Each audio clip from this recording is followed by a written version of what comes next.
여야 청년 정치인과 한 주의 정치 현안을 토론해보는 시간입니다. 오늘은 김재섭 국민의힘 도봉갑 당협위원장 먼저 소개해드립니다. 네, 안녕하세요. 도봉구가 나온 스타 도나스 김재섭입니다. 네. 그리고 전용기 더불어민주당 의원도 함께하십니다. 네, 어서 오세요. 안녕하십니까. 저는 동탄이 나온 스타 동나스의 전용기 의원입니다. 좋습니다. 동탄이십니까? 도나스 동나스. 예.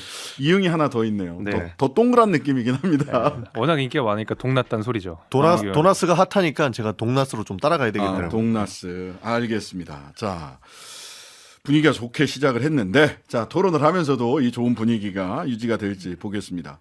자, 두 분 다 총선기획단 소속이시더라고요. 네. 전용기 의원님, 총선기획단 어떤 기획하고 계십니까 지금? 사실 뭐 올드보이 이런 얘기 많이 나오는 거죠. 결국에는 지금 제일 중요한 총선의 혁신 키워드는 세대교체 아니겠습니까? 그러니까 언론에서도 한동훈 장관을 이야기하면서 한동훈 비대위원장을 이야기하면서 뭐 세대교체 이야기를 하는데 민주당도 저는 세대교체 더 먼저 이야기해야 된다고 생각을 합니다. 네. 아직까지 총선기획단 회의가 좀 남았는데요. 지금까지 뚜렷한 성과는 얻지 못했다고 반성합니다. 그러나 이제는 세대교체의 마중물이 돼야 되지 않을까 저는 그렇게 생각합니다. 네. 본인의 결의를 밝혀주셨고. 예, 저희는 김재섭 위원장님. 그 시작은 창대했으나 예. 끝이 한없이 미약한 총선기획단이 돼버렸습니다. 아, 그래요? 왜냐하면 그 이제 총선기획단이 이제 뭐 인재영입위원회 이렇게 같이 발표가 됐는데 그랬죠. 그게 예. 이제 김기현 대표 체제 때 나온 거잖아요. 그 당시에 뭐 혁신위원회, 혁신위원회, 인재영입위원회, 그렇죠. 총선기획단. 네, 그 세 가지. 그 삼두마차의 이제 하나의 머리였는데 예. 그 이제 김기현 대표가 그 총선기획단을 만든 김기현 대표가 이제 사퇴를 하시면서 저희는 이제 주인 없는 배가 돼서 표류하고 있습니다. 아, 원래 기획단장님이 누구셨어요? 이만희 사무총장이시겠죠? 아무래도. 네. 본인 기획단 단장이 아무래도 기획단인데. 네. 저도 열심히 하려고 했었습니다. 그러나 아, 네, 그렇군요. 회의가 잘 열리지 않아가지고. 네, 그렇습니다. 알겠습니다. 자, 그럼 바로 넘어가 보면 오늘 아무래도 한동훈 비대위원장이 공식 임명되면서 연설문 그리고 질의응답 여의도 사투리 쓰지 않겠다라고 했어요. 오늘 그러면서 시대 정신이 운동권 특권 정치의 청산이다. 구체적으로 타겟은 개딸 전체주의, 이재명, 586 운동권 뭐 이런 사람들이를 이렇게 말하자면 이번 선거에서 제거하는 것이 네. 강력한 시대 정신이다 이렇게 얘기를 했어요. 어떻게 들으셨습니까? 먼저 우리 전용기 의원님부터. 여의도 사투리 쓰지 않겠다 해놓고 사투리 그 자체를 쓰고 계신 것 같아요. 아, 그래요? 그러니까 시작과 동시에 이재명 대표 욕부터 받고 시작하는데 무슨 여의도 사투리를 안 쓰겠다라고 하는지 좀 답답했습니다. 사실 빛 좋은 개살구가 될 거라고 한동훈 비대위원장이 선임되면서부터 그 생각을 했었거든요. 예. 근데 빛도 좋지 않은 상태가 됐어요. 아, 저는 그래요? 되게 좋지 않았다 생각합니다. 아, 처음부터 욕받고 시작하는 사투리로 시작했다. 여의도 사투리로. 김재섭 위원장님 어떻게 근데 들으셨어요? 원래 이제 이재명 대표에 대한 공격은 한동훈 비대위원장의 디폴트 값이기 때문에 뭐 그 정도는 뭐 너무 네이티브가 여의도 사투리 네이티브라고까지 할 건 아닌 것 같고 제가 한동훈 비대위원장의 그 수락 연설문을 쭉 들으면서 들었던 한 가지의 생각은 네. 잘 쓴 답안지 같다라는 생각이었어요. 잘 쓴 답안지. 네, 그게 뭐냐면 그 예를 들면은 이제 국민의힘이 계속 우경화되고 있다라는 비판들 있잖아요. 특히 네. 이제 뉴라이트 사관에 잠식돼가지고 뭐 홍범도 장군 형상 이슈라든지 이런 면에 있어서 저희가 약간 부족한 모습들을 많이 보여줬는데 네. 한동훈 장관이 그걸 의식한 것 같긴 해요. 네. 그러면서 동시에 보수 지지층들의 말하자면 영린을 건드리지 않은 방식으로 굉장히 잘 쓴 답안지를 쓴 것 같다는 생각이 드는데 예를 들면 독립운동을 이야기를 했고요. 연설문 네. 중에. 그다음에 민주화 운동에 대해서 이야기했습니다. 네. 그러니까 전형적인 뉴라이트 사관에서는 민주화 투쟁이란 말도 안 쓰거든요. 되게 뭐 네. 체제 전복 시도 이런 식으로 되게 그들만의 용어를 쓰는데 민주화 운동이라는 얘기, 그다음에 독립운동가, 특히 홍범도 장군 이슈를 의식한 것 같고요. 네. 이런 것들을 굉장히 잘 써내려간 것 같고요. 그 의식을 했던 것 같고, 그다음에 필요한 정책들, 뭐 기후 이슈라든지 아니면은 자본시장의 개혁 문제. 그러니까 사실 우리 당이 계속 미루고 못해왔던 내용들은 빠짐없이 다 적어놓은 것 같아서 잘 쓴 답안지 같은 느낌이었습니다. 잘 쓴 답안지. 정치인의 연설은 감동이 있어야 되는 거 아닙니까? 뭐 저는 이제 객관적으로 텍스트만 봤기 때문에 감동 일단 사실- 이성적으로만 일단 봤습니다. 그러니까 예, 감동은 감성을. 없었다는 게 전영기 확실한 게 의원님. 예. 사투리란 사투리는 다 썼어요. 일단 아, 이재명 그래요? 대표를 욕하는 것이 디폴트라고 말씀을 주셨지만 예. 운동권 청산, 뭐 개딸 운운하면서 일단 민주당 공격하는 용어는 전부 다 썼거든요. 개딸 전체주의. 네, 그런 얘기하면서 일단은 사투리란 사투리는 다 쓰면서 나는 사투리를 쓰고 있지 않다라고 이야기한 것들이 참 답답했다 이렇게 말씀드리고 싶고요. 뭐 홍범도 이슈 사실 당연한 이야기를 좀 말씀하신 것 같은데 뭐 우리 해병대원 순직 사건 국정조사라든지 김건희 특검 같은 경우라든지 이런 불편한 단어들은 전혀 언급이 없었다는 말이죠. 사실 비대위원장으로서 가장 큰 산이고 이제 본인의 심판대가 될 이 불편한 것들을 먼저 언급했다면 조금이라도 높게 평가하거나 조금 감동을 줄 수 있는 비대위원장이 될 수 있겠구나라는 뭐 기대는 할 수 있겠습니다만 불편한 내용 싹 다 빼고 이런 듣기 좋은 얘기만 하고 민주당 공격론 이야기만 했을 때 봤을 때는 비대위원장으로서는 큰 기대는 없어도 되겠다 이렇게 생각합니다. 자, 수도권 그 지역위원장님들이 제일 위기감을 최근에 가장 많이 느끼고 있었잖아요. 김재섭 네. 위원장을 비롯해서 네, 수도권 네. 국민의힘 위원장님들이 네. 어떻게 좀 기대 할 만했습니까? 이제 저한테 기대는 옵션이 아니라 당위의 문제가 됐습니다. 네. 이제 한동훈 장관 비대위원장이 이미 취임을 했기 때문에 네, 그러니까 국민의힘이라는 배는 이미 한동훈 장관이 키를 잡은 상황이고 네, 잘해줘야 나머지 253개의 지역구에서 뛰고 있는 국민의힘의 그 후보들이 이제 살아날 수 있는 상황이기 때문에 이제 기대를 할 수밖에 없는 상황이고요. 앞으로 이제 전용기 의원이 말씀하신 대로 뭐 최상병 사건과 관련된 이슈, 그다음에 홍범도 장군 흉상 이전 이슈 문제 이런 것들은 특히 이제 김건희 특검법 관련돼서도 한동훈 장관이 넘어야 되는 큰 산일 겁니다. 그래서 이거를 얼마큼 능동적으로 대처했느냐가 뭐 한동훈 장관의 큰 숙제겠죠. 그러니까 오늘 그 듣고 싶은 이야기를 뭐 제대로 안 했다라고 아까 전영기 의원 말씀하셨는데 특히 김건희 특검법 관련된 이야기 그리고 또 하나는 아무래도 계속해서 지적받아왔던 것이 수직적 당정 관계와 관련된 이야기를 했는데 김건희 특검법과 관련해서는 뭐 좀 보고 좀 받아보고 나중에 말씀드릴게요라는 취지로 좀 많이 해석이 되는 것 같고 수직적 당정 관계는 수평이고 수직이고 그런 거 없다 원래 각자의 일을 하는 거다. 그러니까 그 똑똑한 한동훈 장관이 어디 갔습니까? 비대위원장이 되니까 갑자기 바보가 된 느낌이에요. 왜냐하면 모든 정치 현안 그리고 국회에서 있었던 정쟁 현안들은 한동훈 장관이 모두 꿰뚫고 있었고 심지어는 민주당 의원들의 공격에 본인이 우위에 쓴 것처럼 다 정답을 내놓으면서 이 전국을 이끌어갔거든요. 그런데 비대위원장이 되자마자 김건희 특검은 아직까지 잘 모른다라고 얘기하고 있고 당정이 수직적인 관계 모두가 수직적이라고 의심하고 있는데 수직적인 게 곧 수직적인 것은 아니다라는 궤변을 들어놓으니까 저희가 이것은 한동훈 장관의 비대위원장으로서 낙점제다 이렇게 평가할 수밖에 없는 상황이다. 저는 그렇게 보는 거죠. 자, 수직적 당정 관계 문제는 뭐 한두 사람이 아니라 보수 내에서도 굉장히 많이 네. 지적을 했잖아요. 저부터도요. 예. 네. 변화의 가능성이 있습니까? 오늘의 한동훈 장관의 취임식과 질문 질답, 취임사 질답을 봤을 때? 그 한동훈 장관이 지금 지적하고 있는 수직적 당정 관계를 재확립하지 못하면 그건 비상대책위원회가 아니라 현상유지위원회죠. 네. 네, 당연히 그거는 그 개선을 해야 될 것 같고요. 근데 오늘은 그런 거 없다예요. 그러니까 초반부터 너무 막 많은 것들을 쏟아낼 필요는 없을 것 같고 아. 앞으로 이 질문은 민주당이 계속 할 겁니다. 당연히 국민의힘 내부에서도 네.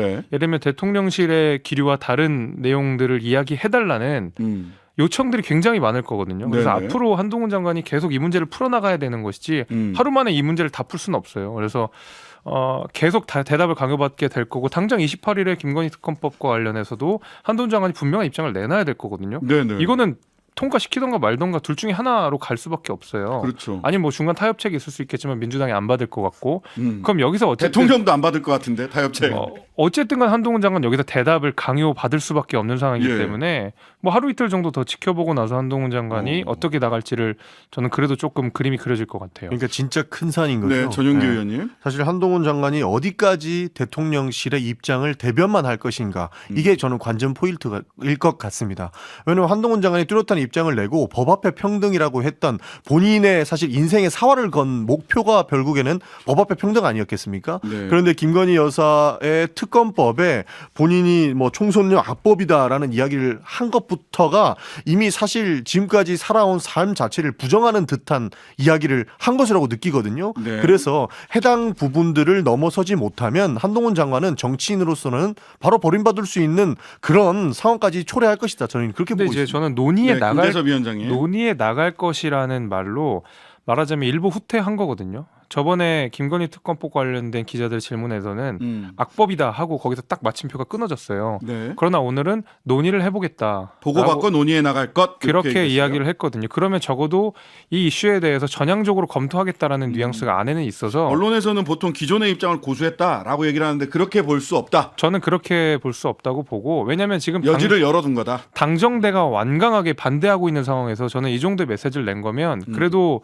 대통령실이라든지 아니면 당을 설득할 뭐 준비는 좀 돼 있다고 보거든요. 그래서 저는 김건희 특검법 관련돼서는 한동훈 장관이 굉장히 전향적으로 이슈를 검토해야 된다고 근데 봅니다. 이것도 저는 그 재밌게 읽었는데요. 윤재옥 원내대표가 특검법은 원내 관련 사안이라 내가 책임 있게 해야 한다.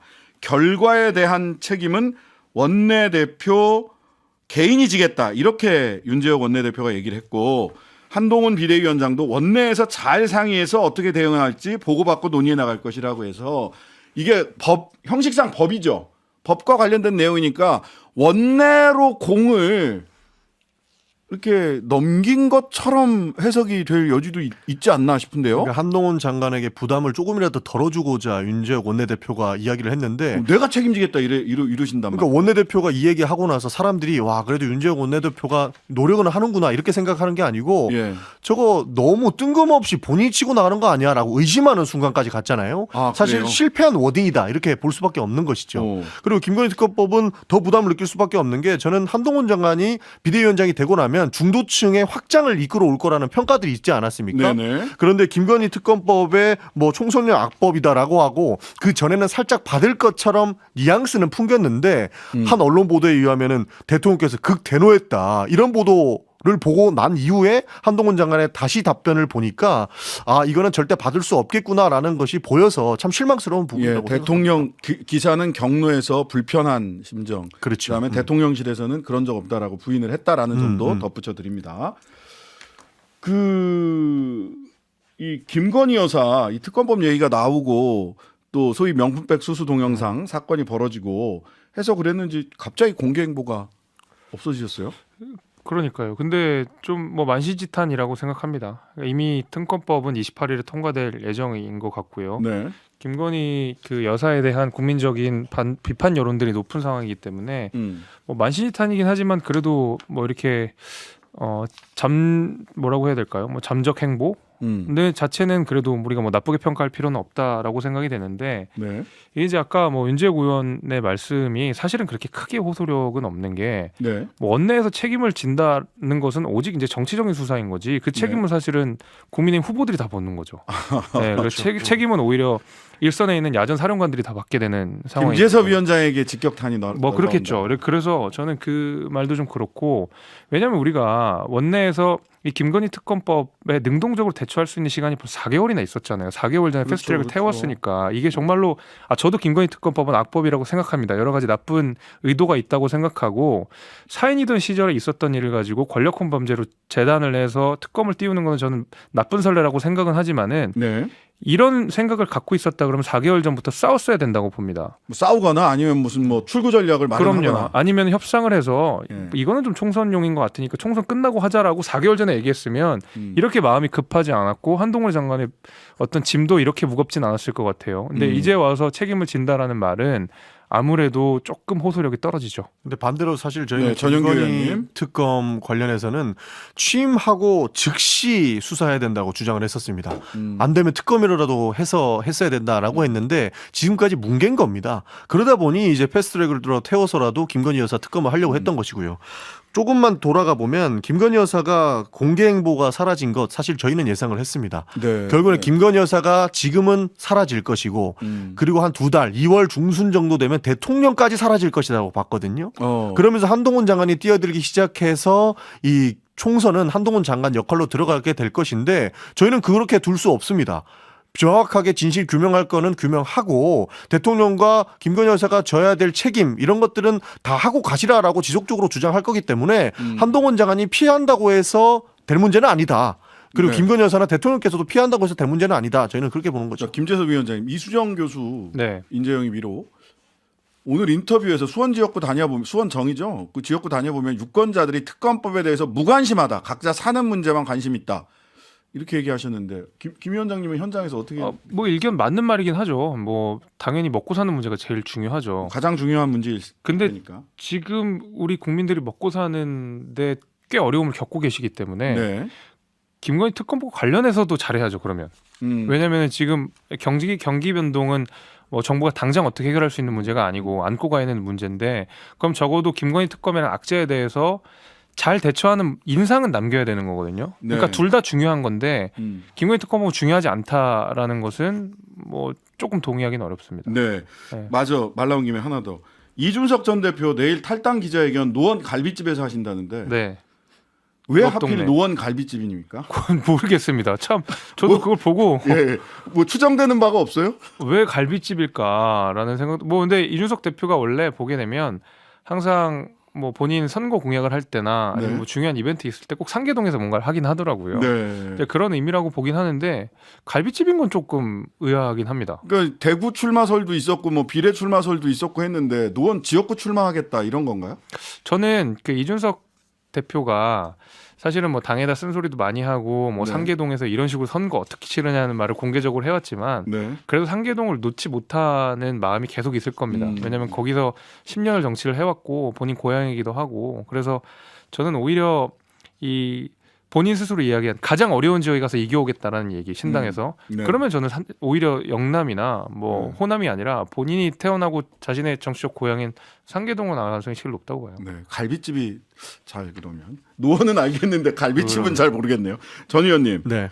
그 한동훈 비대위원장이 본인은 과실을 얻을 생각이 없기 때문에 지역구도 비례대표도 출마하지 않겠다. 이거 어떻게 들으셨어요?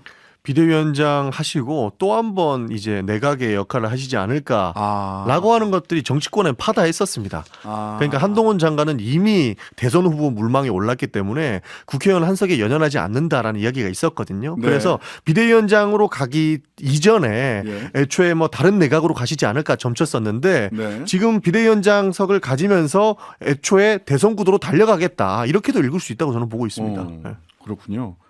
지역구 출마하는 게 도움이 됩니까? 어떻습니까? 한동훈 비대위원장이 선거에 본인이 직접 뛰어드는 게 국민의힘에도 도움이 돼요? 아니면 비대위원장만 하는 게 도움이 돼요? 그거는 잘 모르겠어요. 그러니까 왜냐하면 이게 당의 상황에 따라서 좀 다른데 예를 들면 박근혜 그 당시 이제 비대위원장 2012년에 비대위원장을 네. 하면서는 비례대표 후순위로 넣어가지고 약간 그랬죠. 당의 분위기를 업시켰잖아요. 예. 때로는 그렇게 해가지고 아슬아슬하게 당선권에 넣어놔가지고 당 전체 분위기를 올리는 것도 필요한데 잘못하면 황교안 대표처럼 이 명분도 실리도 없는 종로에 가가지고 당도 망하고 본인도 망하는 결과가 있을 수 있기 때문에 사실 당의 상황에 따라 유동적이긴 한데 그래도 저는 양쪽 다 불출마를 하고 뭐 선거에 이기든 지든 거기에 대해서 뭐 과실을 내가 누리지 않겠다라고 이야기한 거는 저는 그래도 좋은 메시지였다고 생각합니다. 사실 이 멘트로서 본인은 욕심이 없다라고 하는 것들을 한 번 더 어필을 하는 거죠. 네. 그러니까 3년 뒤에 있는 대선을 노린다라고 하는 게 더 확실해졌다고 저는 생각을 하는 게 결국엔 난 욕심이 없다 이런 것들 메시지로 내보낸 게 아닌가. 시간이 많지. 오늘 어차피 한동훈의 날이었습니다. 오늘은 한동훈의 시간이었기 때문에 한동훈 비대위원장 얘기를 많이 했는데 민주당 얘기 또 하나만 딱 하고 가겠습니다. 소위 삼총리 공동선대위원장 설 언론에서 오늘 이게 나왔는데 이게 실현 가능한 아이디어입니까? 저는 실현 가능하지는 않다고 생각합니다. 아, 그래요? 근데 한 6대 4 정도 되는 것 같아요. 한 40%는 가능성이 있다고 보는데 예. 이게 사실 이낙연 전 대표께서 권력 투쟁을 좀 내려놨을 때나 가능하지 않을까 싶습니다. 결국에는 그것은 공천 전쟁에서 어느 정도 우위를 섬해야만 그리고 본인들이 살리고 싶어하는 의원들에게 공천을 다 줘야만 선대위원장을 받을 수 있다라고 저는 생각하거든요. 이낙연 전 대표 같은 대표께서 경우는 네. 그런 정세균, 김부겸 이런 분은 그렇지는 않아요? 당권 정권 경쟁을 하고 있는 건 아니에요? 그렇습니다. 경쟁? 저는 그렇게 생각합니다. 그러니까 예. 정세균, 김부겸 그 총리 같은 경우에는 기본적으로 중도층을 이끌어 올 수 있는 분들로 보고 있지 않습니까? 네. 그리고 나서 본인들이 공천을 줘야 된다라고 하는 사람들이 뚜렷하지 않습니다. 그러나 이낙연 전 대표 같은 경우에는 저기가 챙겨야 되는 사람들이 뚜렷한 것이죠. 다음 네. 대권을 위해서 꼭 살려야 되는 사람들이 있는 겁니다. 여기에서 결국에는 권력 투쟁으로 흘러갈 수 있는 개연성이 가장 높다고 보고 있고 그런 측면에서 삼총리는 불가능하지 않을까. 정세균, 김부겸 총리까지 하는 선대위원장은 충분히 가능성이 있다고 봅니다. 네. 민주당은 뭐 너무 조용한 거 아닌가 이런 얘기도 있는데 아니 근데 어떻게 그 보세요? 검증위원회가 완전 코미디잖아요. 그거 예를 들면 그 친명계라고 불리는 분은 예를 들면 고문치사 사건과 연루가 돼 있음에도 불구하고 갑자기 적격 판정이 나와서 아이고 몰랐습니다 죄송합니다 하고 갑자기 부적격으로 돌리는가 하면 그 전 고양시장 시흥시장이었나요? 시흥시장, 고양시장 두 분 네. 두 분 다 네. 계시는데 한 분이 부적격 판단을 낸 게 뭐 경선에 대한 가처분 신청을 했다는데 그분은 경선도 한 적이 없다는 거 아니에요. 그러니까 제대로 된 검증도 안 하고 결국 친명 인사 공천하겠다라는 검증위원회이기 때문에 저는 그냥 코미디로 끝날 거라고 봅니다. 알겠습니다. 잠시만요. 끝났어요 시간이. 네. 김재섭, 전용기 두 분과 함께했습니다. 하루 종일 기다려지는 진짜 시사. 평일 저녁 6시 5분 신장식의 뉴스 하이킥.